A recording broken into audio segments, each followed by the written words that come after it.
అయినా యూట్యూబ్ ఉండగా మాకు ఈ ట్రయల్స్ ఏంటో నాకే అర్థం కావట్లేదు. ఒకళ్ళు కామెంట్ పెడితే గానీ నాకు నవ్వొచ్చింది. లాస్ట్ టైం గూడా ఇలాగే చిక్కీ చేద్దామని చెప్పి పాకం పట్టాము. అప్పుడేమో లేత పాకం వచ్చేసి ఇంక అసలు ఉండకే రాలేదు.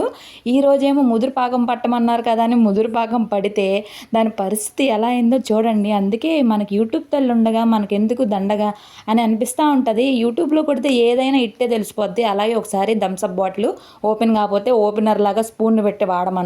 ఇంకోసారి షింక్ బ్లాక్ అయితే యూట్యూబ్లో కొట్టగానే హాట్ వాటర్ ఇచ్చింది. హాట్ వాటర్ పోయగానే అయింది. అప్పటికి ఒక గంట కష్టపడి మాయం చెయ్యంతా పోయింది. సో అలా ఉంటదనమాట. యూట్యూబ్ అంటే మామూలుగా ఉండదు. అన్నీ మనకు అక్కడే దొరుకుతాయి కాబట్టి ఇక్కడ ఇంత కష్టపడి చేశాం కదా, చేసి ఆరబెట్టాను.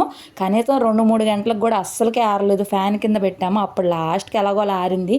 సరే అని చెప్పి ఇంకా తిందామని చెప్పి ఇంకా చూసి చాక్తో కట్ చేసి చూస్తే ముక్కలు ముక్కలు అయిపోతుంది. ఇలా సాగుతుంది అనమాట. మనకు చీజ్ సాగిద్ది చూసారా, చీజ్ అలా సాగుతుంది. ఇంక ఇలా కాదులే అని చెప్పి అత్తయ్య వాళ్ళు లాగి పీకి చాకులతో ఇక అలాగా ముద్దలు చేశారనమాట. మామూలుగా కాదు, భలే నవ్వొచ్చింది ఆ కామెంట్ చూసి మాత్రం నాకు. అయినా యూట్యూబ్ ఉంది కదా అక్క అని చెప్పి.